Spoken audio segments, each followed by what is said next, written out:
Pada malam ini bersama-sama saya pengarah Bomba Kuala Lumpur Tuan Nordin dan juga pegawai-pegawai saya.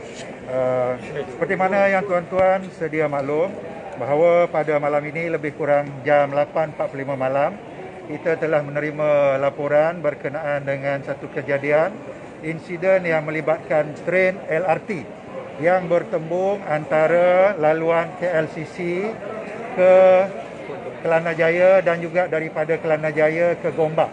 Jadi pertembungan ini berlaku di antara stesen Kampung Baru dan juga KLCC yang mana kita berada sekarang ini. Jadi dalam tren tersebut, tren yang menghala daripada Gombak ke Kelana Jaya dipenuhi dengan penumpang sejumlah lebih kurang 213 orang. So daripada pertembungan tersebut, pelanggaran tersebut menyebabkan 166 orang cedera ringan dan 47 orang cedera parah dan kesemua mereka telah dihantar ke hospital Kuala Lumpur dan hospital-hospital lain yang berdekatan. Jadi kita masih lagi menjalankan siasatan bagaimana pertembungan dan pelanggaran ini berlaku kerana difahamkan salah satu tren yang menghala daripada Kampung Baru ke Gombak diberitakan tren yang rosak. Jadi mereka telah memandu uji untuk memastikan tren ini berada di trek yang sebenar, mana boleh digunakan. Jadi laluan tren yang membawa daripada Gombak adalah dipandu secara automatik. Okey, yang mengandungi jumlah penumpang seramai 213 orang tadi.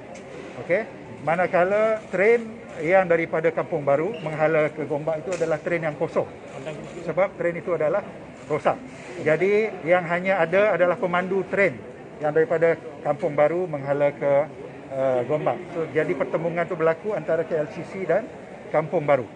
So dalam kejadian ini, insiden ini, kita dapati mungkin berlaku miscommunication di pusat kawalan LRT ini.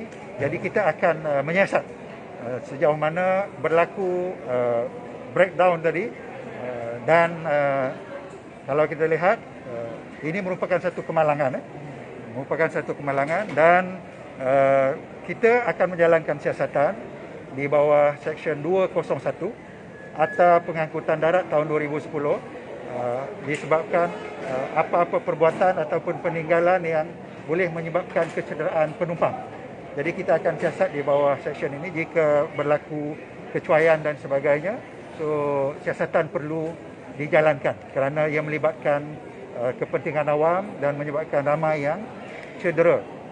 So itu apa yang dapat saya simpulkan dalam siasatan awal kita. So kalau tuan-tuan ada soalan boleh tanya. Tuan, di laluan yang sama kan, kalau di bawah tunnel ni, sepaham kami maksudnya dua laluan berbeza. Dia sepatutnya Sepatutnya dia laluan berbeza kan? laluan berbeza. Sebab tu kita perlu jalankan siasatan. Kerana ia bertembung di laluan yang sama. Maknanya yang daripada Kampung Baru tu sepatutnya tidak menghala ke laluan yang bertentangan. Sepatutnya dia menggunakan trek yang sebelah satu lagi. Maksudnya kesilapan teknikal di pusat kawalan lah. Boleh dikatakan begitu, tapi nanti kita akan siasat lanjut. Tiada unsur-unsur sabotaj kalau tuan lihat Setakat ini belum ada lagi apa-apa yang boleh menunjukkan ada unsur-unsur sabotaj sebab tren ini sebenarnya rosak. Tren rosak. Cuma mungkin dari segi pusat kawalan tu mungkin ada miscommunication di situ menyebabkan berlakunya pertembungan antara dua tren yang sepatutnya tidak berlaku. Kerana tren yang daripada Kampung Baru dibawa secara manual, ada pemandu. Yang daripada Gombak dibawa secara automatik. Kecederaan macam mana yang cedera parah tu? Yang kita lihat tadi, yang dilaporkan ada 15 orang yang agak parah. Walau bagaimanapun keseluruhan tadi itu ada 47. Macam-macam lah. Tadi pun saya lihat di tren tadi ada darah juga, tapi semuanya insya-Allah kita doakan semoga mereka yang berada di dalam coach tu berada dalam keadaan selamat dan cepat pulih. Ada tersepit tu kan? Tak ada. Semua berjaya dikeluarkan pada pukul 21.50 tadi. Semua berjaya dikeluarkan. dengan bantuan bomber, APM dan juga pihak polis. Semua dalam keadaan sedar lah tuan. Semua dalam keadaan sedar. Malam itu berlaku pada pukul berapa tuan? 8.45 lebih kurang. Dan berapa lama masa dah? Bomba dengan polis ada menghadapi kesukaran juga masa nak menyelamatkan mangsa. So far tak ada lah. Sebab pelanggaran tu bukan teruk sangat. Dia berdepan antara kepala train tu. Di situ saja.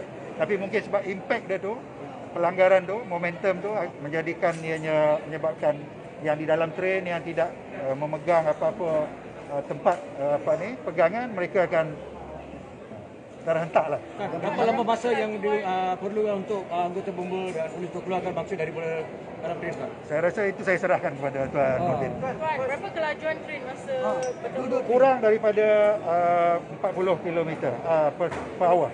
Jarak Speed dia. jarak dari stesen tu Stesen antara stesen tu kurang daripada 2 km.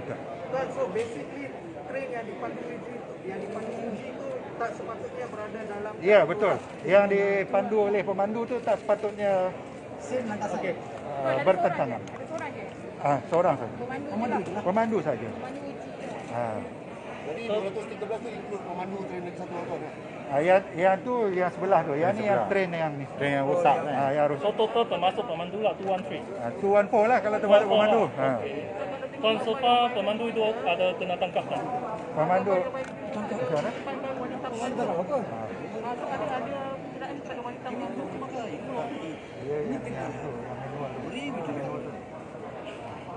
Tuan, viral dekat Twitter ada gambar perempuan hamil. Pemandu hamil. So, ada keadaan ada Itu nanti kita kena semak dengan hospital. Okey, thank you so much tuan. Thank you tuan. Sekarang Tuan Nordin. Kau boleh cerita sikit proses nak mengeluarkan mangsa-mangsa tadi? Saya hanya akan sentuh pasal operasi penyelamat. Operasi menyelamat. Jadi Jabatan Bomba, Tuan depan sikit tuan. Jabatan Bomba dan juga jabatan yang penyelamat yang lain telah tiba di lokasi lebih kurang pukul 20 ataupun pukul 8.45 lah. Jadi disebabkan dia berlaku di dalam terowong. Jadi laluan tu memang sempit. Jadi risikonya memang ada, khususnya kita risau dari segi elektrik dan sebagainya. Jadi operasi perlu berhati-hatilah. Jadi banyak masa diambil untuk proses evacuation ataupun untuk mengosongkan ataupun untuk mengeluarkan mangsa. Jadi memandangkan daripada rail ataupun rail yang sebenar di tempat pelanggar itu lebih kurang 100 meter kepada ruangan lapang ataupun untuk stesen orang turun penumpang. Lebih kurang 100 meter. Jadi perjalanan itu dalam keadaan kecederaan terpaksa dibuat secara berhati-hatilah supaya mereka tidak bertambah kecederaan. Jadi kita bersyukur kita ada banyak ambulan daripada pelbagai agensi, DMRS daripada Jabatan Bomba, daripada APM, daripada Institut Jantung Negara, daripada Crash dan pelbagai lagi. Dia bersilih gantilah untuk membawa semua penumpang yang cedera untuk dihantar ke hospital terdekat. Jadi operasi perlu dibuat secara berhati-hati untuk mengelak kecederaan yang lebih dan juga risiko-risiko yang lain sebab dia berlaku dalam terowong. Jadi mereka terpaksa melalui jalan-jalan sempit. So masa kemalangan tu tingkap sedia ada tu pecah ke macam mana? Dia bertembung sebenarnya. Dia bertembung, kita lihat. Dan apabila Jabatan Bomba tiba, ada pintu-pintu telah pun terbuka. Sebab ada pintu yang kaca dan sebagainya. Jadi mangsa-mangsa penumpang yang tidak cedera, dia telah cuba keluar sendiri. Dan yang cedera ini menunggu pasukan penyelamat. Okey. Okay? Thank you tuan. Thank you.